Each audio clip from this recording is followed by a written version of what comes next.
হর হর মহাদেব, আদেশ, জয় মা মা কালী। একটা জিনিস আপনাদের আজকে বলবো, যে জিনিসটা শুনলে পরে আপনারা হতভম্ব হয়ে যাবেন।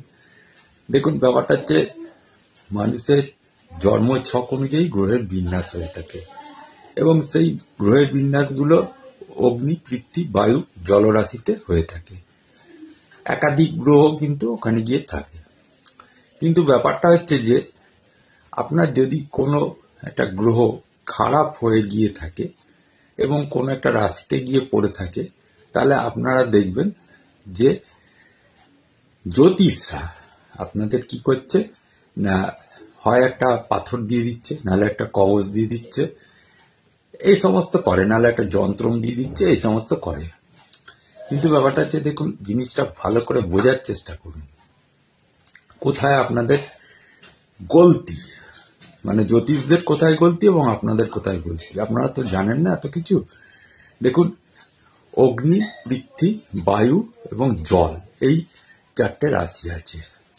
এইবারে আপনার যদি অগ্নি রাশিতে কোনো গ্রহ গিয়ে আপনাকে খারাপ ফল দেয়, মানে বসে থেকে খারাপ ফল দেয়, তাহলে কিন্তু আপনি আংটি পাথর কিছু পড়তে পারবেন না, কোনো মন্ত্র ফন্ত্র কিছু জপ করতে পারবেন না। আপনাকে কি করতে হবে, আপনি ওই গ্রহটা যদি অশুভ ফলদায়ী হয়ে গিয়ে থাকে, আপনি তার হোম অনুষ্ঠান করতে হবে, আপনাকে নিজে হাতেই করতে হবে। আমি পরে বলবো এগুলো সব নিয়ে, বড় ইউটিউব চ্যানেলে পরে আমি বলবো।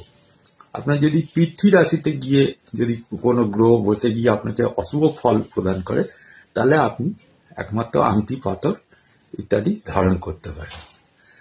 আপনার যদি বায়ু রাশিতে গিয়ে যদি কোনো গ্রহ বসে গিয়ে আপনার যদি অশুভ ফল প্রদান করে, আপনার জীবনে অশুভত্ব আনে, তাহলে আপনি সেই গ্রহের মন্ত্র অথবা গ্রহের যে দেবী আছে, সেই দেবীর মন্ত্র উচ্চারণের মাধ্যম দিয়ে কিন্তু আপনি আপনার সেই সমস্যার সমাধান করে নিতে পারেন। আপনার যদি জলরাশিতে গিয়ে যদি কোনো গ্রহ বসে গিয়ে আপনাকে বিরক্তি করে এবং আপনার যদি প্রবলেম ক্রিয়েট করে আপনার জীবনে, তাহলে কিন্তু আপনাকে দান করতে হবে, ঠিক আছে? এইবারে ব্যাপারটা হচ্ছে, দান আর একটা জিনিসের করা যায়, সেটা হচ্ছে অষ্টম স্থানের দান করা যায়। অষ্টম স্থান যদি আপনার অগ্নি, পৃথ্বী, বায়ু, জল, এই চারটে রাশির ভেতরে যে কোনো একটা রাশির ভেতরে পড়ে গিয়ে থাকে, তাহলে কিন্তু সেই জায়গাটা দান করা যায়। কিন্তু কি কি দান করতে হয় সেগুলো কিন্তু আমি এত শর্ট ডিলে বলার আমার সময়ও নেই, আমি বলছিও না। হরি ওম তৎসৎ।